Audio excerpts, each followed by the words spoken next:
नमस्कार विद्यार्थी मित्र मैत्रिणींनो. शैक्षणिक वर्ष 2020-2021मध्ये तुमच्या सर्वांचे स्वागत. तुम्ही इयत्ता 8वीतून 9वीत आलेला आहात. तर 8वीमध्ये आपण गणिताचं एकच पुस्तक अभ्यासत होतो, परंतु 9वीमध्ये आता तुम्हाला गणिताचे 2 टेक्स्टबुक आहेत. एक आहे मॅथमॅटिक्स पार्ट 1 आणि दुसरा आहे मॅथमॅटिक्स पार्ट 2. तर मॅथमॅटिक्स पार्ट 1 पूर्वी अल्जेब्रा ज्याला म्हटलं जायचं आणि मॅथमॅटिक्स पार्ट 2 म्हणजे पूर्वी ज्याला जॉमेट्री म्हटलं जायचं. असे नाव फक्त बदललेलं आहे. कंटेंट साधारणतः मॅथमॅटिक्स 2चा जर विचार केला तर जॉमेट्री जास्तीत जास्त आहे त्याच्यामध्ये. आता आपण मॅथमॅटिक्स 2मधील पहिल्या चॅप्टरला सुरुवात करूया. पहिल्या चॅप्टरचं नाव आहे बेसिक कन्सेप्ट्स इन जॉमेट्री. म्हणजेच मूलभूत जे संकल्पना आहे जॉमेट्रीमधल्या, भूमितीमधल्या, त्या आपण या चॅप्टरमध्ये अभ्यासणार आहोत. आता सुरुवात introduction. We will see firstly introduction to geometry और maths 2. Did you recognise the adjacent picture? आता चित्रामध्ये दाखवलेलं ओळखतं का मी चित्र? कसला फोटो आहे हा? It is a picture of pyramids in Egypt, built 3000 years before Christian era. ख्रिस्तपूर्व 3000 वर्षापूर्वी इजिप्त या देशामध्ये बांधलेले पिरॅमिड हे आपल्याला माहितीच आहे. त्याचं हे चित्र आपल्याला दिसतंय.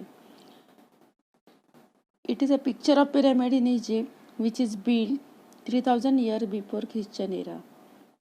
How the people were able to build such huge structure in so old time? या पूर्वीच्या काळी एवढं मोठ्या वास्तू किंवा मोठे हे जे पिरॅमिड्स आहे ते कसं शक्य झालं, कसे बांधले असतील? It is not possible to build such huge structures without develop knowledge of geometry and engineering.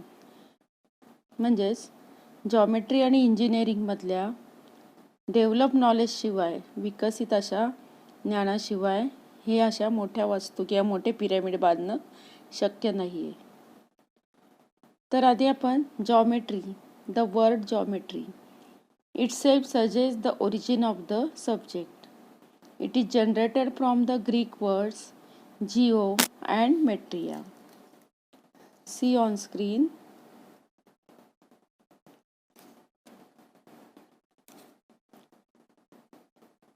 Geometry means geo plus metria.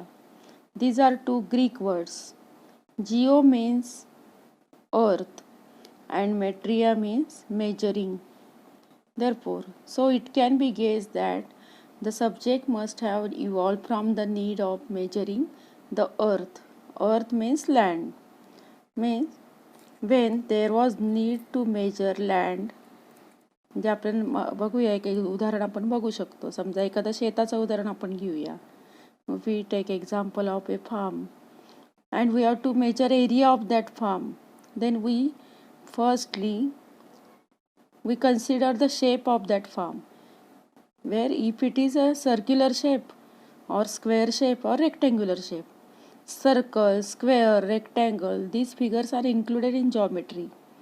You have already know this. Therefore, when there was need in old time, when there was need of measuring land, म्हणजे जेव्हा जमिनीचं मोजमाप करण्यासाठी काही गरज पडली तेव्हा या जॉमेट्रीचा तिथे उदय झाला. Therefore, it can be guessed that the subject must have evolved from the need of measuring the earth, that is land.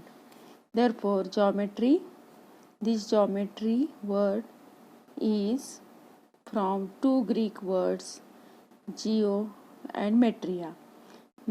Geo means earth, metria means measurement.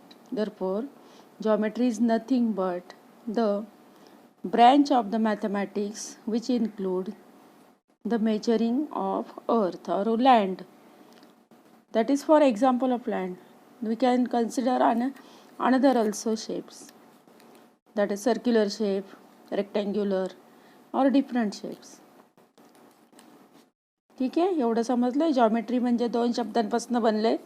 Jio आणि मेट्रिया. जिओ म्हणजे अर्थ, मेट्रिया म्हणजे मेजरिंग, म्हणजेच measuring of earth. Geometry was developed in many nations in different periods and for different constructions. जगामध्ये जर आपण विचार केला तर जॉमेट्री हे वेगवेगळ्या देशांमध्ये वेगवेगळ्या काळामध्ये त्या जॉमेट्रीचे वेगवेगळे शोध लागले आणि त्यानुसार जॉमेट्री जे आहे ते डेव्हलप होत गेलं. If you consider the first Greek mathematician Thales had gone to Egypt. सगळ्यात प्रथम थेल्स जो होता, थेल्स म्हणजे ग्रीक मॅथमॅटिशियन होता, ग्रीक गणितज्ञ.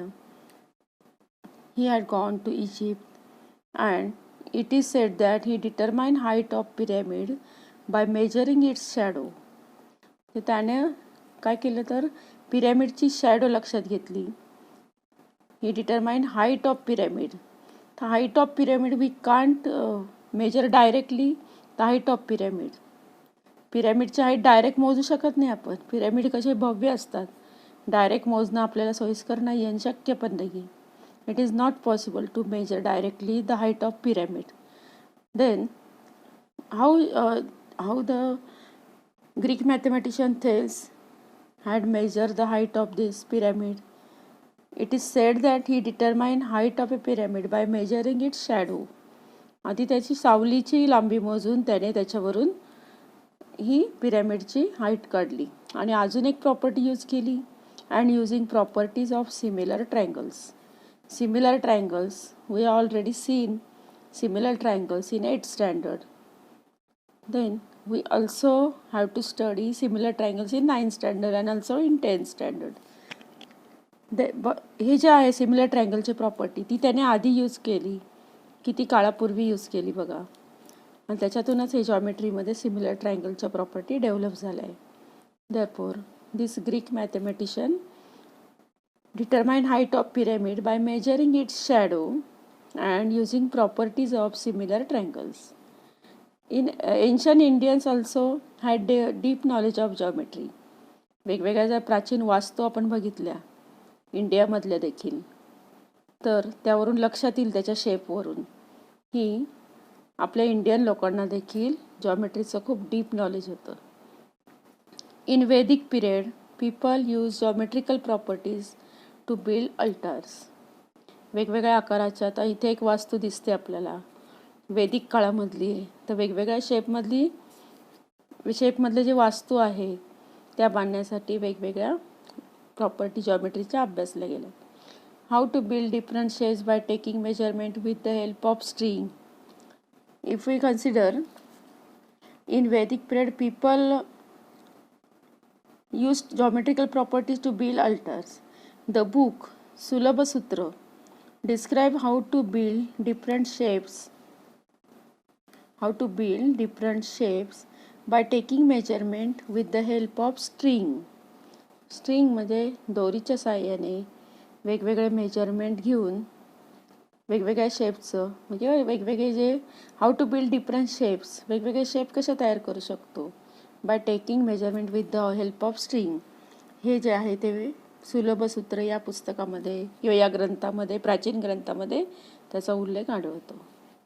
द मॅथमॅटिशियन आर्यभट्ट, वराव मिहीर, ब्रह्मगुप्त, भास्कराचार्य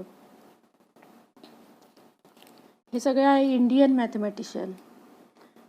तर हे इंडियन मॅथमॅटिशियननी सुद्धा and another also many other have given valuable contribution to the subject of geometry. म्हणजे जॉमेट्रीमध्ये बऱ्याच प्रॉपर्टी शोधून बरंचसं कॉन्ट्रीब्युशन जे आहे ते जॉमेट्रीमध्ये आपल्या इंडियन मॅथमॅटिशियनने सुद्धा केलेलं आहे. तर हे झालं introduction to geometry. Now we have to see basic concepts in geometry. There are 3 basic concepts in geometry. First one is point. See this figure.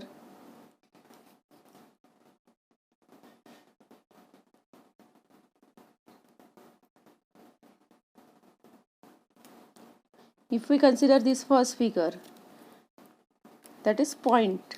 We cannot define point. आपण पॉईंटचे डेफिनेशन करू शकत नाही, पण पॉईंटचे एक्झाम्पल आपण देऊ शकतो वेगवेगळे.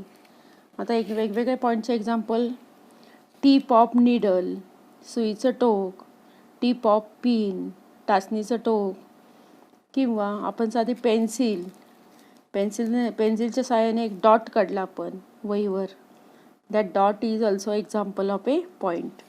असे व्यवहारामध्ये आपण डे टू डे लाईफमध्ये अनेक उदाहरणं आपण पॉईंटची घेऊ शकतो. But we cannot define point. Then what is line? Second concept in geometry, that is line. Second figure बघा. तर याच्यामध्ये लाईन म्हणजे काय? तर line is nothing but set of points. Line म्हणजे मराठीमध्ये रेषा. रेषा म्हणजे बिंदूंचा संच. पॉईंट म्हणजे बिंदू. अनेक बिंदू मिळून ही लाईन ही तयार होत असते.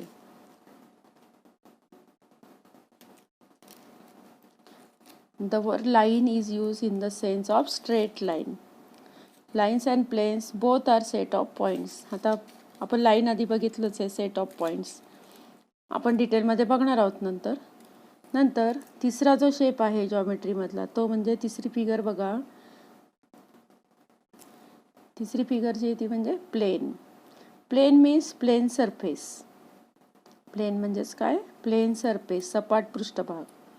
The plane of table, even plane of notebook. Plane जिथे जिथे सपाट पृष्ठभाग आहे त्याला सगळ्याला आपण प्लेन असं म्हणतो. द प्लेन ऑफ ब्लॅकबोर्ड, फळ्याचा पृष्ठभाग किंवा वहीच्या पानाचा पृष्ठभाग, टेबलाचा पृष्ठभाग म्हटल्यावर plane surface. That are examples of plane. Therefore plane is nothing but also set of points. म्हणजे अनेक बिंदूंचा संच मिळून प्लेन हा तयार होत असतो. हा थर्ड कन्सेप्ट झाला जॉमेट्रीमधला. प्लेन इज डिनोटेड और it is denoted by different shapes, but generally parallelogram is use. You have to keep in mind that the word line is used in the sense straight line. Line म्हणजे straight line. Plane म्हणजे plane, आपण plane सरफेसलाच plane इथे म्हटलेलं आहे. म्हणजे याच्यावर काय लक्षात आलं? We do not define. जसं आपण नंबर डिफाईन करू शकत नाही, similarly we do not define a point, line and a plane also. There are some basic concept in geometry. Lines, planes are set of points. Keep in mind that the word line is use in the sense of straight line. एवढं हे लक्षात ठेवायचं. याची काही definition नाही तुम्हाला, हे basic concept आहे. ठीक आहे. आज आपण हे एवढे टॉपिक बघितले, त्याच्यावर आधारित मी होमवर्क देते आहे. तर पहिला होमवर्क आहे, you have to read page number 1 in your textbook. पुस्तकातलं पेज नंबर 1 रीड करायचं आहे. इंट्रोडक्शनच आहे ती. आणि दुसरं जे आहे होमवर्क तो म्हणजे write 2 examples in day to day life of following. आत्ता आपण 3 कन्सेप्ट बघितले, पॉईंट, लाईन आणि प्लेन. प्रत्येकाचे 2-2 उदाहरणं तुम्हाला द्यायचे डे टू डे लाईफमधले. आत्ता मी व्हिडिओ जो तुम्ही ऐकलेला आहे त्याच्यामध्ये परत ऐका हवं तर. त्याच्यामध्ये तुम्हाला काही उदाहरणं मी दिलेले आहे. लाईन, प्लेन याचेसुद्धा तुम्ही शोधून काढा उदाहरणं डे टू डे लाईफमधले आणि ते लिहून काढा.